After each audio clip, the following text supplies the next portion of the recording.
Hello everyone, it's Nikki Batgirl D'Angelo here, and I'm making my return to the video YouTube streaming business. Oh, business, it's more like a hobby these days. Anyway, I've been away for a bit, and I've been playing a lot of different games, and I'm about ready to start playing a couple of other games. Games that are unusual to see on my channel, but this one's not. This one is right in there with that space genre that I really love. But what you could expect in the future is, while we're waiting on the world famous, on the best damn space simulator ever, on Cloud Imperium Games, Star Citizen, until I could play a female character and until I can fly from one system to another, I'll probably have minimal Star Citizen content here. Now I'll have typical news that comes up once every other week, and I'll have a playthrough coming up once every week or so. But I'm not going to be really centered on that because I feel like my whole world is going to be immersed in that by 2020 when the game starts to actually reach big enough to be called pre-release. Right now you're still alpha.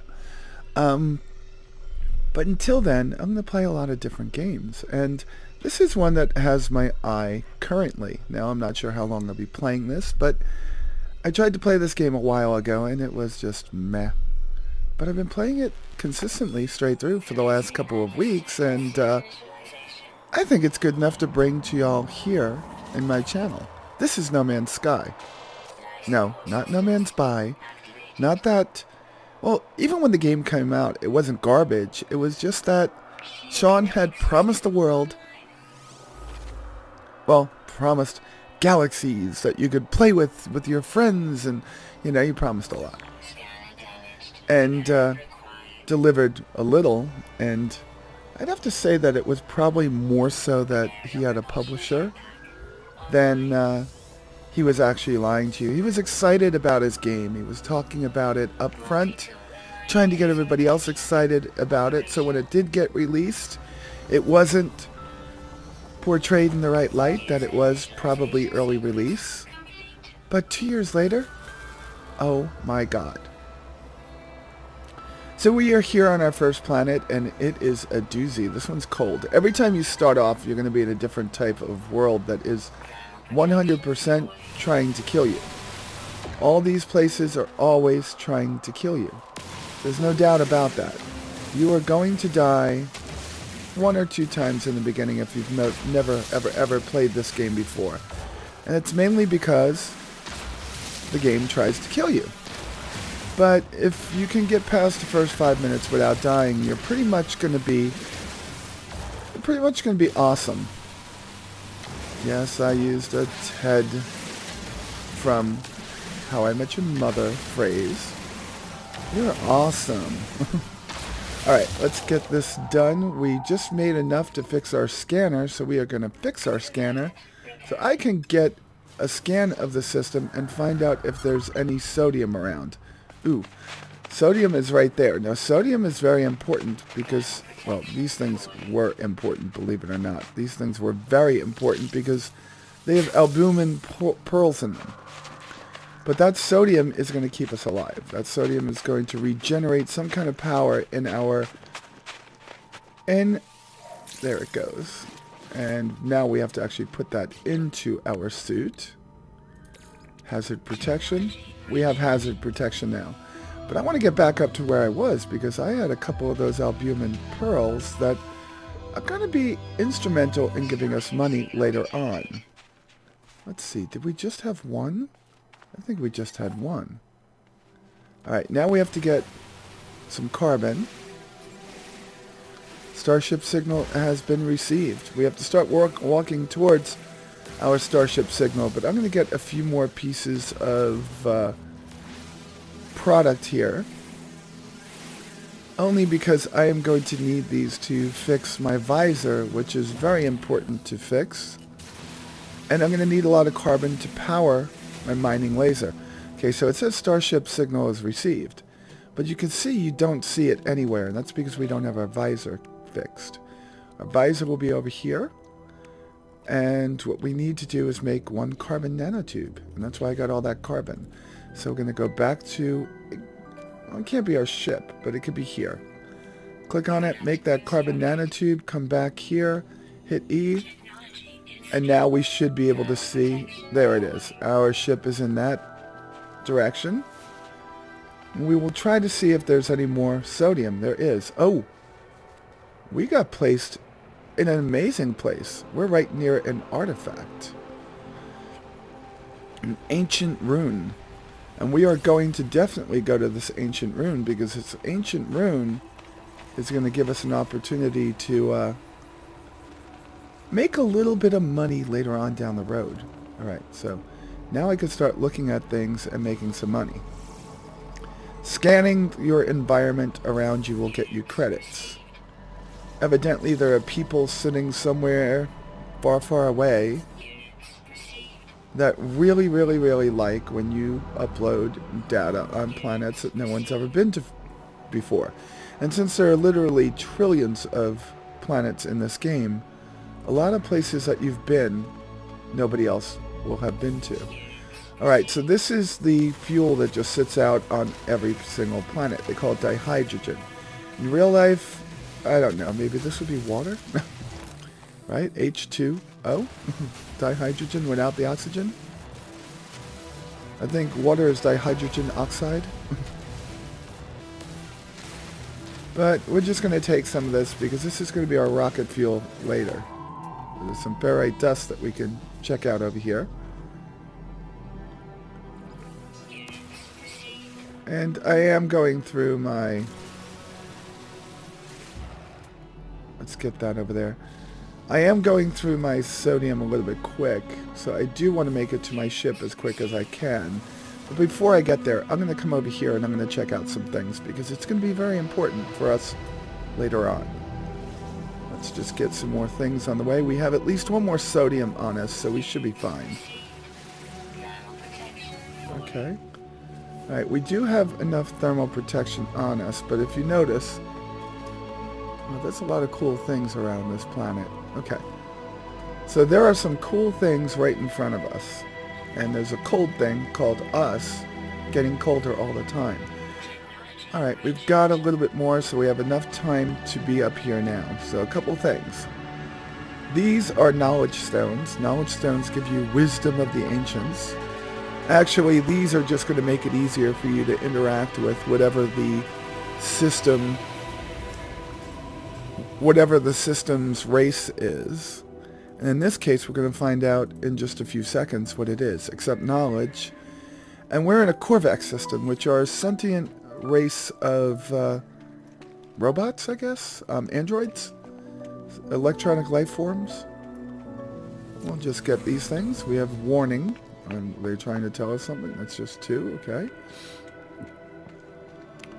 Now we have this ball. I've never known what this ball does. It just, you can push it around. It's kind of fun. I'm not sure what it does. I can shoot it and nothing comes out of it. But this is what we're coming up here for. Right over here.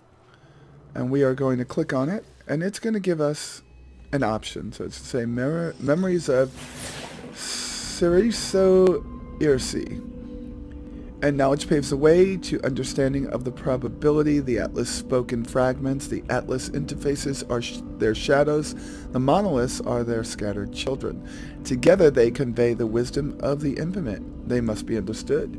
I'm not going to seek help with language because this one is going to give us the location of a place where I can make some money. So I'm just jumping off this thing real quick.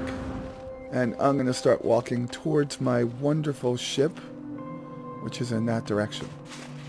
My ship is right over there. I'm not going to run because if I do, I am going to 100% go through my oxygen, and I don't have any right now. I don't have any extra, that is. I am going to hit that every now and then. Let's see if we get any other kinds of trees over here.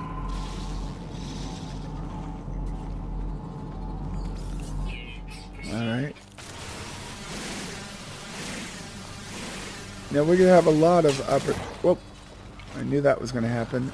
And that guy's really, really, really really interested in us. And so we're still going this way. Let's see if we find anything this time. We have some oxygen and niacin, some sodium, niacin, right there. So a lot of these things are called by their original names. We're just recharging our scanner over here. I'm going to get some more ferrite dust because you'll see in a few seconds why we will need that. We need quite a few things. Come on. And good. And all of this wonderful dihydrogen, because it's going to be very important for us to get it. Okay, we've got all the money for those. It looks like we need some kind of an extra mining laser to get this one. Alright. I see the oxygen plant over there. But this stuff is going to be very important as time goes on. So the oxygen plant was right here. Let's scan it before we pick it up. And let's get over to it, hit the E key, and just lift it. Now I also saw sodium over here. But yeah, it's a little bit further down. I'm not worried about my thermal protection yet. We're going to go over to our spaceship in just a second. We cannot get the sodium. We have to make an advanced laser for that. But we can get more oxygen, which is going to be important for making something that we have to make in a few moments. Now there are quite a few of these wonderful people that, well, people. They're not sentient, they're just little sentinels that have been sent to keep us in check. You learn out a little bit more about them as time goes on, but, you know, they are just a nuisance in the beginning. Alright. So, we're going to come over here, and we are going to click on this distress beacon. And it says, Scenario Iteration 231, 187661, T, transferred, deleted. Probable boundary separation failure, vessel 16, emptied. Sentinel intervention, deliberate transfer, unknown. Diagnostic, no connection. Analysis, awaiting fresh iteration. Anomaly containment, prepared. In a broadcast, traveler anomaly detected. Position log, system integrity scan initialized. Anomaly is compliant. I wonder what that means. So we're going to come in our ship. And our ship is going to talk to us now. Iteration 239482908492492492492 4G online. Atlas connection intermittent. Launch thrusters offline. Pulse engine offline. My exosuit has directed me to a crashed starship. The controls react to my touch. I can only assume it belongs to me. But I have no memory of it. No sense of it before. I'm going to read the log. Log 4925A unavailable. Substituting data. Exosuit connected. Suggestion. Pilot should perform maintenance. Select desired repair path. Repair ship systems.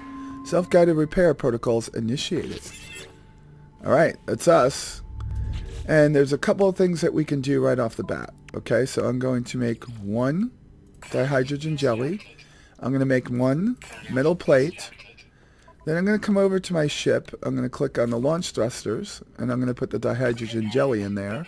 I have to make something called pure ferrite. I'll show you how to do that in a second. If you read the bottom of the screen, it will tell you everything that you have to do. Our deflector shield is full, so we're good. Our pulse engine is offline too, but we could put this metal plate in there. We have to make a hermetic seal. We don't know how to do that yet. We will find out how to do that over time. As we get out and we walk around, we'll get some messages in the bottom right of the screen telling us what to do. In the top left, it tells us what our mission is. So it says, Starship repair partially completed. Board the Starship, consult the ship diagnostics. So you really have to get out and get back in to get this working. And it goes, iteration, we're just going to go to the last part and say 4924G, functional. Hold down the left mouse button to get up the next one. Starship critically damaged. Vital ingredients mission. able to synthesize required components. Pulse engine requires hermetic seal. Request assistance. Recommendation. Iteration comparison reveals hermetic seal nearby. Salvage navigation data from the distress beacon cache. Alright, so that's what we're going to do. So it's going to have us do a couple of things now. So the distress beacon right here, we have to come over here and salvage this. I peer inside the beacon's housing. As well as its distress broadcast unit, it contains a navigational data module. I'm going to take the navigation data, and it's going to say that we now need to build a signal booster. To build this signal booster, we have to make sure we have everything. So I'm going to build it over here by this broken equipment. I'm going to hold down the Z key and see if I can build it. So I need 15 sodium, carbon nanotube, and metal plating. So I have to go out and find more sodium. That's going to be a problem. Because as much as I know we have sodium on this planet, I don't see any right near where we are. I really don't. So we're on a cold planet. Usually sodium is in abundance in a warm planet or caustic planet or radioactive planet, but it's not seemingly so here. Now, walking a little bit farther away from your ship is going to give you an idea, because your scanner doesn't really find much right near your ship usually. Usually finds things further away, and there's some more sodium over there. So we're going to go on a sodium hunt, pretty much. I have some oxygen. I'm going to need some more oxygen over time. It said there was a plant over here. Is that it? There we go. Money's going to be important the first time you get up to the first space station. So you're going to want to scan as much as you can. Alright, so our sodium is in this direction. And we have the navigational data on us. And I see some more sodium over there. And I see some more sodium over there. So we now have sodium. Okay, we don't have to worry so much about it. How do I know where the sodium is? It's because sodium looks like this glowing plant that we're looking at now. Now, second problem that's happening right now is it's getting nighttime. When it gets nighttime on these frost worlds, it gets extremely cold. And that's something that we're going to have to deal with. Now, we might not have to deal with that here, being this is our first planet. Alright, let's open these up and see what we get. We get dihydrogen. Okay, I was hoping we would get sodium. But I'm going to need enough sodium to make this wonderful piece of equipment. But we're also going to need a ton of ferrite dust. And we're going to need ferrite dust for two things. We're going to need it for constructing pure ferrite, which means we're going to have to build something else. That something else that we're going to have to build is going... Oh, that was the planet. That was the plant. Oh, we've got this that we could get money off of. So that something else is called a portable refiner that we're going to build and keep with us forever and ever and ever and ever more. Okay? So there's a couple of reasons. Now this over here, this deutonium, I can take it right now. All it's going to do is give me a supercharged boost to my jetpack. But I don't really need that right now. Okay? So this last one over here, there it goes. Alright. Alright, we have some over there. Okie dokie. I think we're going to be fine once we get this last piece of... Yeah, we have a lot around here. We have some oxygen over here. Where's that carbon? That's oxygen. We have oxygen over there. And again, another sentinel. Sentinels are my bane of existence. Oh, we also have some copper. This planet wouldn't be so bad if it wasn't so cold. I've had a couple of trails and a snowboard. I'd be fine out here.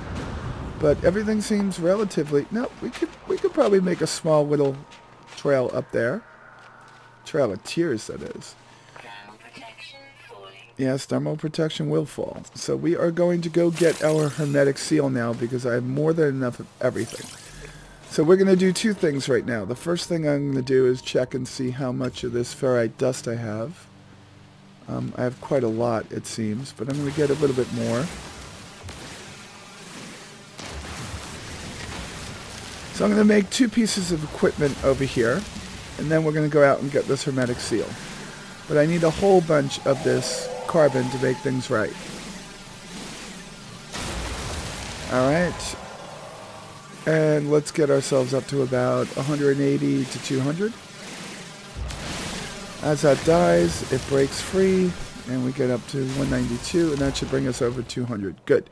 So hold down the Z key. The first thing that we need to build is going to be a metal plate and a carbon nanotube. Alright, we're also going to have to make a metal plate, which I'm just going to hold the E key on that one over there. And now we should be able to build the 2 things that we have to build. So Z, hold not the Windows button. Z, build that. Move one over and build that. Okay, good. We've got them both built. First things first, we're going to put the data module into here.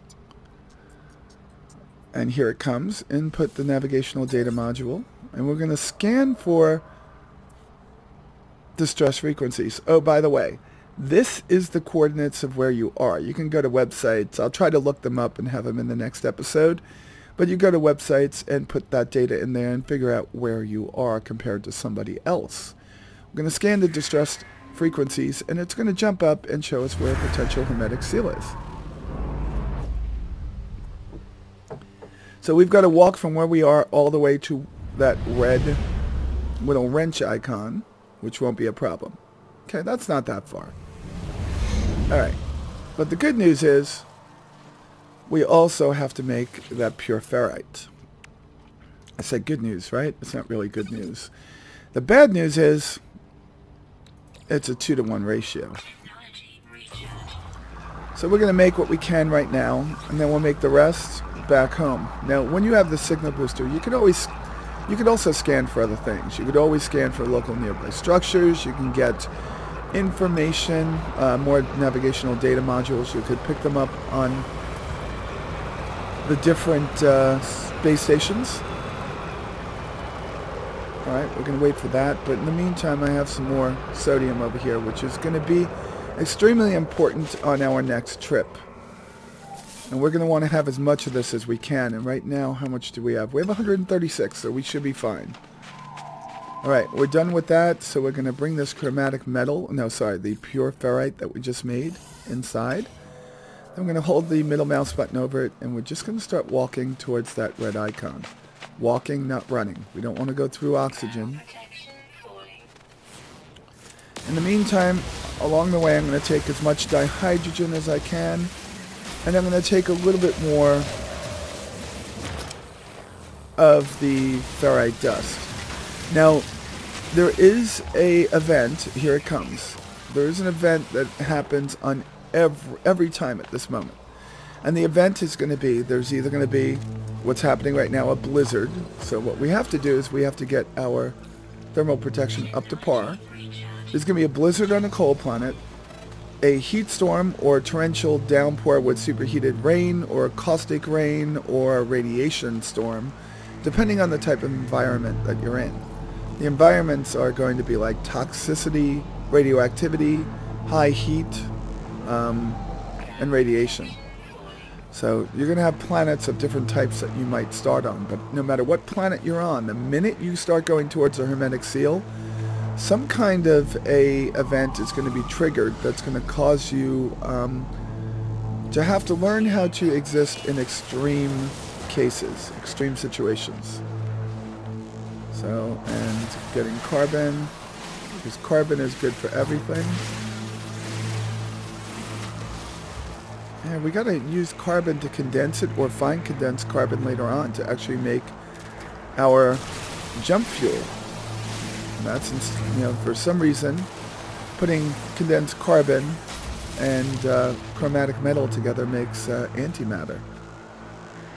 And the people at the CERN accelerator didn't know that. Oh, should have played games to figure out how to make antimatter before they built a big giant collider.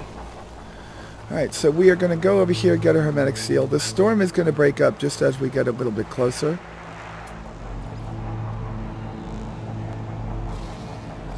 And I am scanning everything for the money because it's important. There is one thing I haven't seen on this planet, and that's life. I haven't seen any life whatsoever on this planet. Well, obviously I see life, but I mean the type of life that walks on 2 legs or 4 legs. And there it is. We have life. Looks like a little funny looking deer. That's good. And like I said, we're going to get as much of this metal and stuff along the way, because we may need to make some more stuff when we get to where we're going. Alright, so this is the beginning of No Man's Sky, and it's going to seem tedious and boring, but... And I let that overheat, and I shouldn't have. It's going to seem tedious and boring, but it isn't, because over time, you start to make discoveries, see different planets.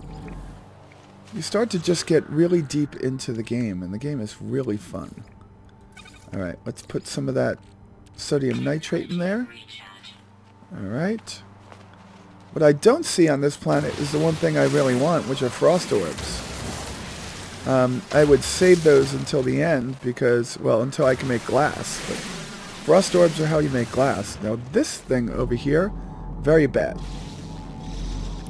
And I'm going to show you why it's very bad. Now it's going to show us that it will give us oxygen. And that's pretty good that it will. Oh, we're out. Let me show you another way to recharge your weapon. Tap the X key. F, rotate over to the item that's out. And just click F again. Now as we get closer to this, well, there's an unidentified plant right next to it. So it's trying to sucker you in. So that plant looks harmless, right? You only make that mistake once because it jumps up and it tries to kill you. And I killed it. Okay, so we're going to go and get this hermetic seal. I think we're good. I think we're very good, in fact. We're just going to run in that direction and get the seal. But at the same time, I'm not going to stop picking things up along the way. As long as I could keep moving forward, I'm going to keep moving forward. Alright. There's a really, really big crystal over there.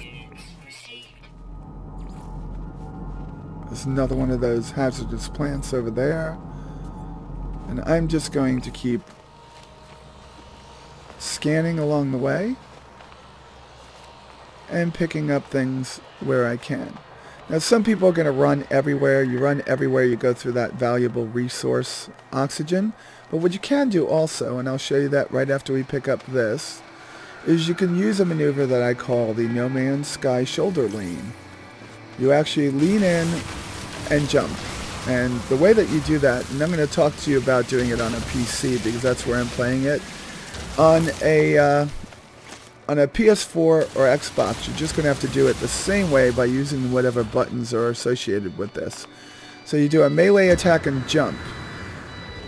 Melee attack and jump, and you can actually move a very very great distance. So there's these buildings over here. These are shelters, and they let you in out of the cold. Pretty cool, right? And you'll be able to go in here and get different things from time to time. Right now, what we're looking for is this hollow archive, which is going to talk to us, accessing archive. 6 of 7 logs are corrupted.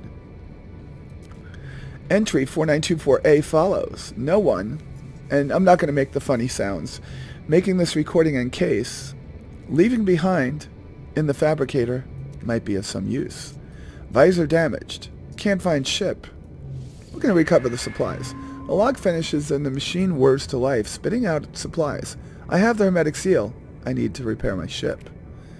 Whoever it was that led me here, whoever left this message, perhaps they found themselves in the same situation as I do now.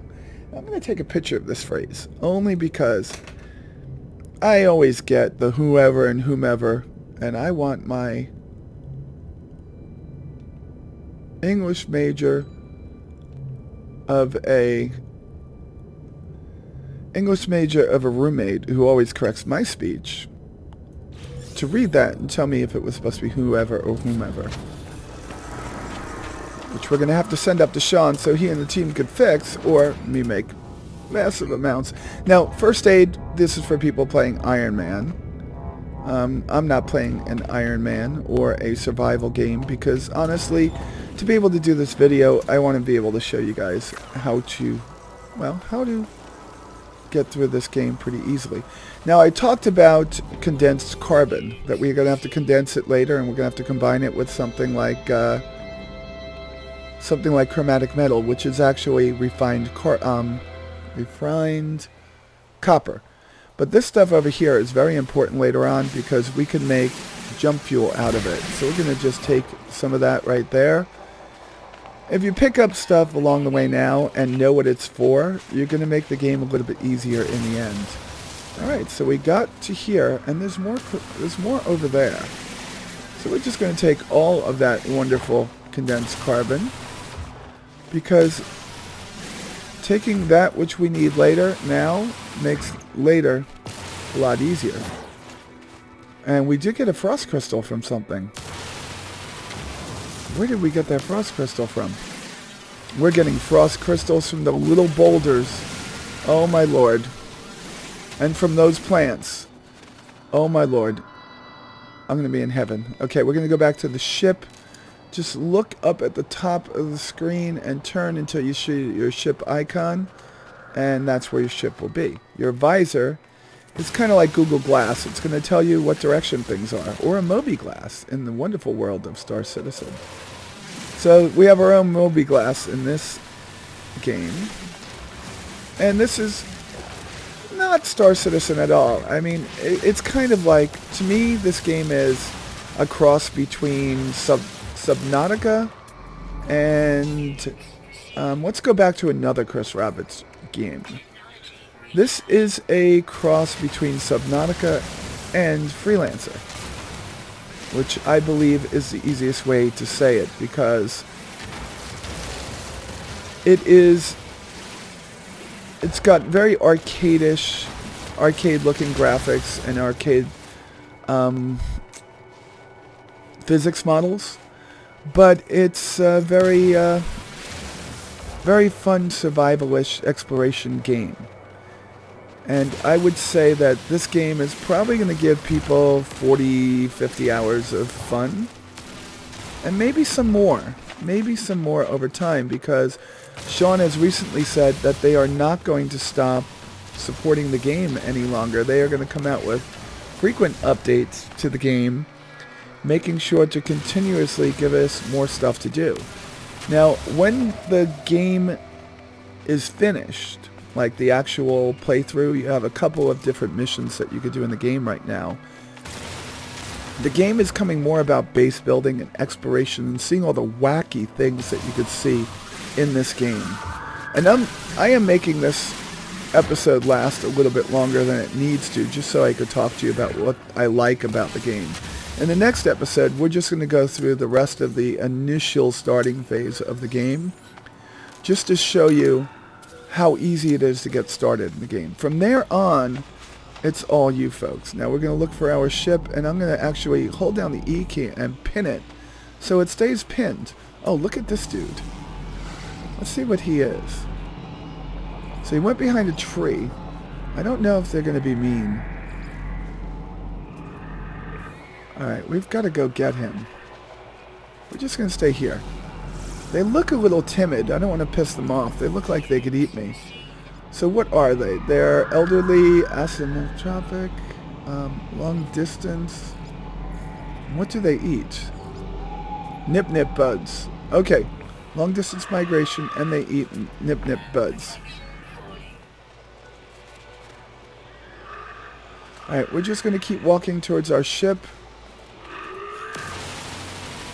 And they don't want to be near me. Okay, that's good. I'm just taking everything that gives me frost crystals, hoping that I'll be able to put some frost crystals away for when we get into base building, because we're going to need these to make glass. See, you don't know that stuff in the beginning, and that's okay for those of you that don't. And if I'm giving away too much of the game, I'm so sorry. I'm not going to tell you what happens in the playthrough, but what I am telling you is things that you could use later on down the road for making life easier. I think that is a good way to present the things in the game. Let's see how many frost crystals I have. I have 111. I have enough to make some glass when we get back.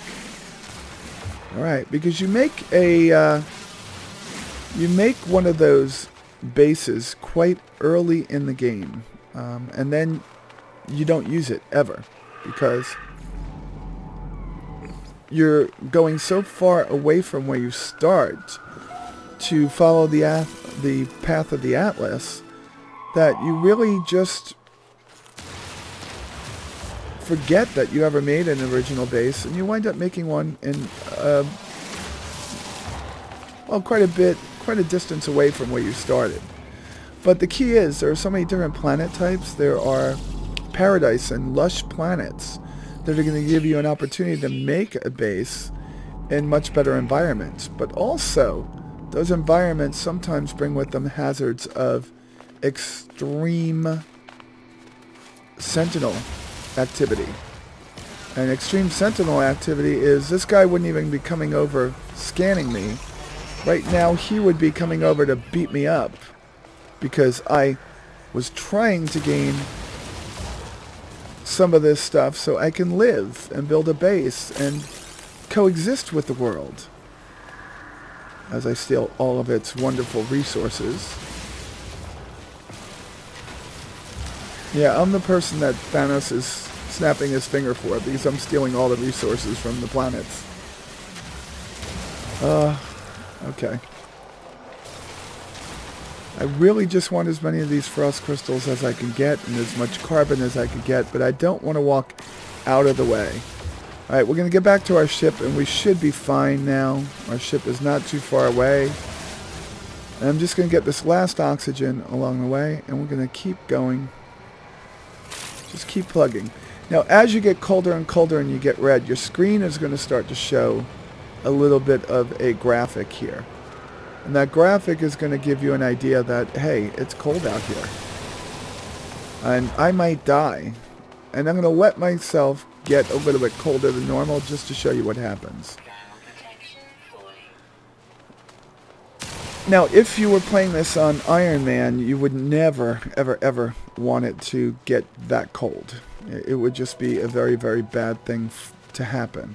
But in this situation, we are right here by our ship, and getting in our ship is going to recharge our thermal protection and give me an opportunity to save that wonderful, amazing stuff that I need to save. You know, it would be that it needs chromatic metal because you cannot make what you need to make to actually make chromatic metal here. Well, you can, but no, you can't. You can't make your terrain manipulator until the second part of this tutorial, and that will be in part 2. But for now, what we're going to do is we're just going to take care of the things that we can. We're going to finish repairing the launch thrusters, and we're going to finish repairing the pulse engine. And we are now done with episode 1. You see, it was that easy. And we also found frost crystals, which were very important for us. Alright, so I hope you like my playthrough of No Man's Sky. This is what I'm going to be playing for a bit. It doesn't mean I'm not going to be putting other wonderful videos up here anymore. I took a break for personal reasons and emotional reasons. I was getting in over my head with a lot of other things I was doing at the same time. But what I find is that I like doing my YouTube videos. I like interacting with the community. You are all wonderful, amazing, and terrific people in my life that have, some of you become my close friends. So I promise you that I'll be putting videos up in the future. And I also promise you that I will be taking more of a active role in preparing my YouTube videos for Star Citizen, and they might come out a little bit slower than normal because I want to up the game on my production quality. I want to go back to the original format. Alright folks, if you liked the video, please click the thumbs up button. Please subscribe too, it really helps the channel, and clicking that notification button, the one that looks like a bell, make sure that you get notified of all the videos I put up. For those of you that are patrons over at Patreon, patreon.com/Batgirl, thank you so much, and I promise you I am going to be delivering on the promises I made you when you started supporting me. And over time, as you guys see me coming back full steam, if you want to help out the channel, you could also go to patreon.com, become a patron, and you can get a couple of cool benefits like joining me in games and joining my chat over on Discord. With that said, you all be safe out there and I will talk to you soon. Bye.